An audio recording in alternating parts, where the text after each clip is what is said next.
Ang magkaibigang Marina at Christina.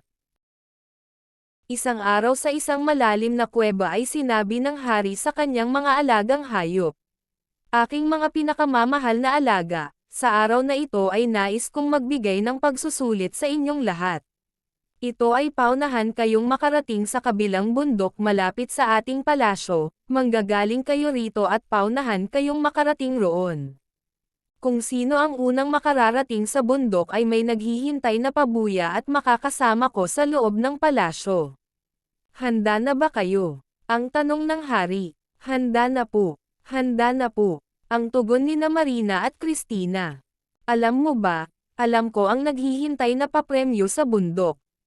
Mga buto, di ba mahilig ka doon? Ang sabi ni Christina. Oo, ang sagot naman ni Marina. Hindi ako mahilig sa buto.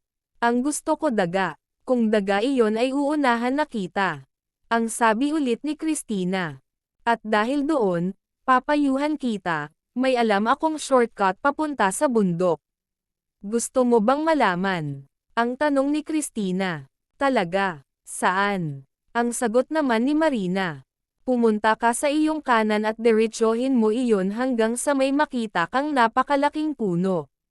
At kumaliwa ka doon, pagkatapos diretsyuhin mo iyon at mararating mo na ang bundok. Ang sabi ni Christina. Maraming salamat. Paalam. Ang tugon naman ni Marina. Naglakbay ang aso sa itinurong direksyon ng pusa at wala itong kamalay-malay na niloloko lamang siya ng pusa. Samantalang ang pusa ay nagsimula ng tahakin ang tamang daan patungo sa bundok nang walang iniintinding balakid. Sa dinaanan ng pusa ay may ilog at hindi niya alam kung papaano tatawid, kumuha siya ng punong kahoy at sumampa rito ngunit nalaglag siya at nalunod. Tulong! Tulong! Tulungan niyo ako! Ang sabi ni Christina. Narinig ng aso ang sigaw ng pusa at nagmamadali itong puntahan ang kinaroroonan ng pusa. At tinulungan ito. Maraming salamat Marina. Ang sabi ni Christina. Walang anuman Christina. Ganyan ang magkakaibigan nagtutulungan. Ang sagot naman ni Marina. Ang totoo niyan masama akong kaibigan sa'yo. Ang sabi naman ni Christina. Ha? Anong ibig mong sabihin? Tinulungan mo nga ako kung saan ako dapat pumunta upang magwagi. Ang tugon naman ni Marina.